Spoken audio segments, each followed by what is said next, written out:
ابن جریج نے بیان کیا، ان سے سلیمان احول نے، ان سے طاؤس نے اور ان سے ابن عباس رضی اللہ عنہ نے کہ رسول اللہ صلی اللہ علیہ وسلم نے دیکھا کہ ایک شخص کعبے کا طواف رسی یا کسی اور چیز کے ذریعے کر رہا ہے تو آپ نے اسے کاٹ دیا۔ صحیح بخاری حدیث نمبر 1621۔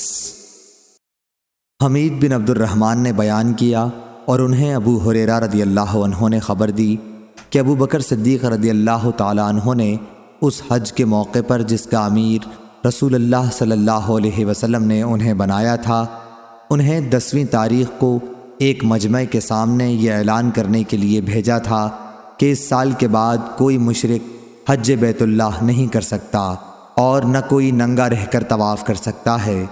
صحیح بخاری حدیث نمبر 1622۔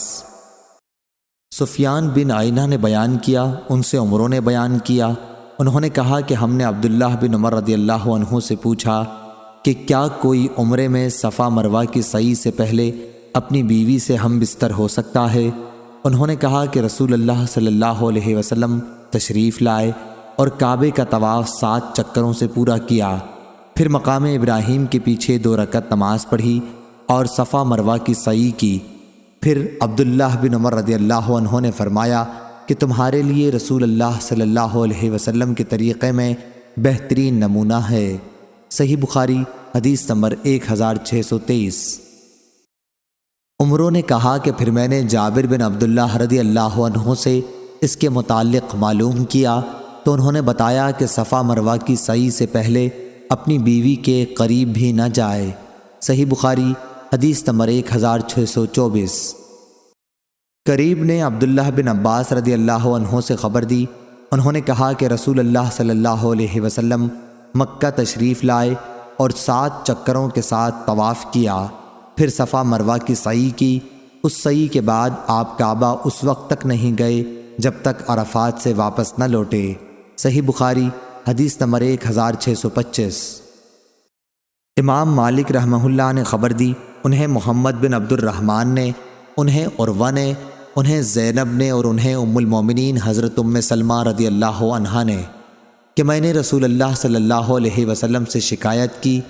دوسری سند امام بخاری رحمہ اللہ نے کہا کہ مجھ سے محمد بن حرب نے بیان کیا، انہوں نے کہا کہ ہم سے ابو مروان یحییٰ بن ابی زکریا غسانی نے بیان کیا، ان سے ہشام نے، ان سے عروہ نے اور ان سے نبی کریم صلی اللہ علیہ وسلم کی زوجہ مطہرہ ام سلمہ رضی اللہ عنہا نے کہ رسول اللہ صلی اللہ علیہ وسلم جب مکے میں تھے اور وہاں سے چلنے کا ارادہ ہوا تو ام سلمہ نے کعبے کا طواف نہیں کیا اور وہ بھی روانگی کا ارادہ رکھتی تھیں۔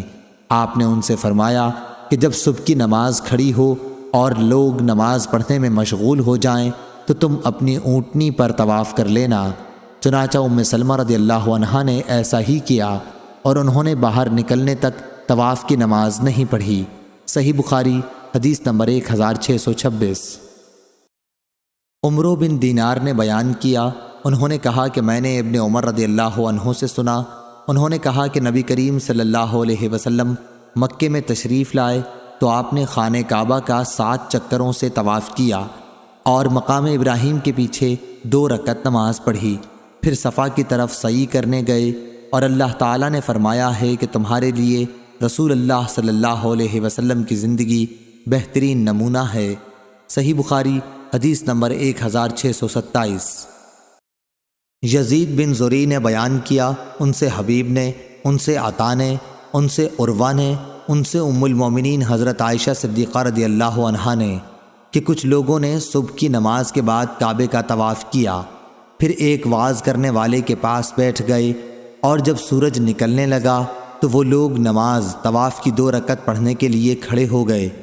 اس پر حضرت عائشہ رضی اللہ عنہا نے ناگواری کے ساتھ فرمایا، جب سے تو یہ لوگ بیٹھے تھے اور جب وہ وقت آیا کہ جس میں نماز مکروہ ہے تو نماز کے لیے کھڑے ہو گئے۔ صحیح بخاری حدیث نمبر 1628۔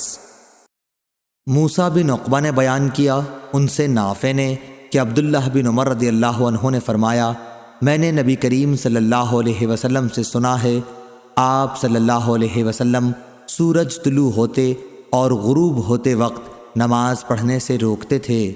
صحیح بخاری حدیث نمبر 1629۔ عبدالعزیز بن رفیع نے بیان کیا، کہا کہ میں نے عبداللہ بن زبیر رضی اللہ عنہ کو دیکھا کہ آپ فجر کی نماز کے بعد طواف کر رہے تھے اور پھر آپ نے 2 رکعت طواف کی نماز پڑھی۔ صحیح بخاری حدیث نمبر 1630۔